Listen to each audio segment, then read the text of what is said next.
Hey YouTube, so I picked up this Polaris Ranger 570 and you can see we have issue. Came to me with a snap belt, so I put a new belt on it, and all the high, low, neutral, park, all those gears work like they should except for reverse. And I tried to find a video or something to solve this issue, to see if I could find a solution, but I couldn't. So I just thought I'd make one so y'all can see what I had to go through. So I'd go to put it in reverse, and it would go in reverse like maybe like 20% of the time, maybe more like 10. I'd have to sit there and fight it to put it in reverse for like a minute or two. Sometimes it would hit, and you put it in reverse and it would either not catch at all, or you could hear it kind of chipping and hear it going click click click, and then it would just never engage fully. So I tried to adjust the shifter right here, the cable.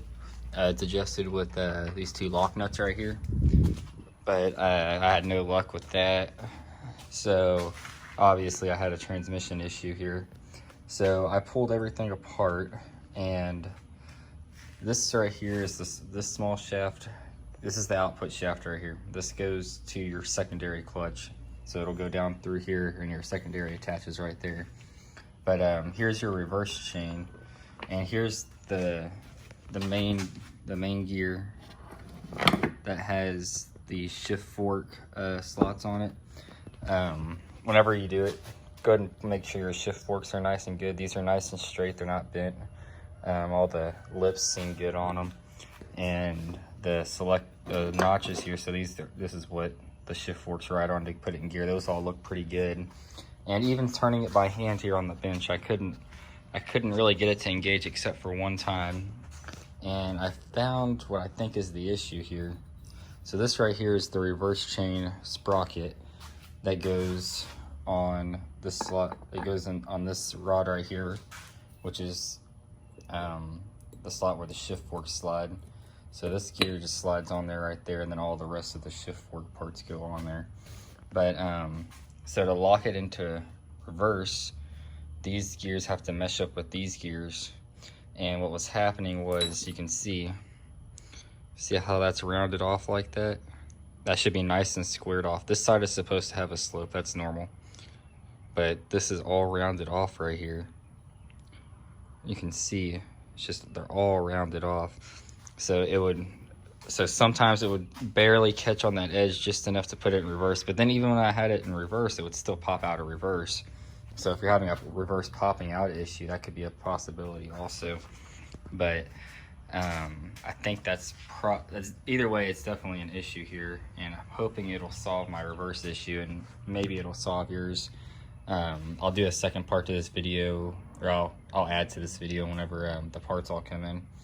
But what I think is probably one of the culprits for causing that, this was either someone was slamming it in reverse while they were driving, or they had the throttle on or something. But it is a possibility, I guess, that it just wore out by itself, because it is a Polaris, and it's probably just some cheap metal. I mean, all these bearings are made in China, so there's that going for it. But this right here goes inside of the cover here. It goes inside this cover, and that is what locks it. So each one of these is what kind of locks the shifter in gear. And there's actually, I think this is part of the issue, because they updated the part on the 900s and 1000s, I believe, and it's more of a rounded shifter here. I'll show y'all whenever the parts come in, if I get the chance. If not, then I'll just show y'all it all back together and working. But they're more rounded, and I can put that part number in the description for you. But the more rounded gates will make it drop into gear easier, is what I'm hoping. So I ordered that to see if that'll fix it. Like I said, I'll add on to this whenever I get the parts in, or I get it back together. Alright, here's a quick update. So I got the new gear installed in the transmission, and you can see right here has a way stronger bite. Let me rotate it. Before it wouldn't even hardly catch in there. So I think this is gonna fix our issue. But let me go ahead and finish sealing it up. And hopefully next time I see y'all, it'll be ready. Alright, time to close up this video. So I got the Ranger all back together. This is a 570 full size. And the reverse issue is fixed. I got this one all cleaned up and pretty much ready to sell now.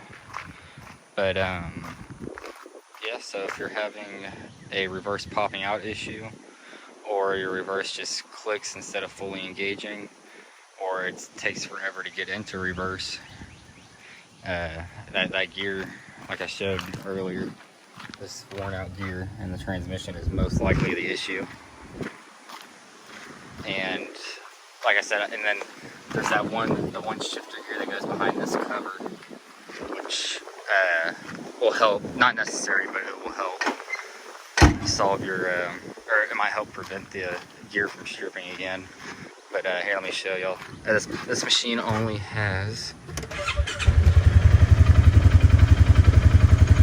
322 hours and 2,500 miles, as you can see there.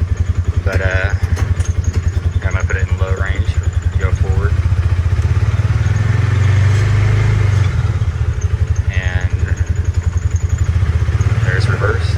Went right in, no clicking like it used to do, and no hunting for reverse for a minute or two. It goes right in. I'll do it again. So that's high range.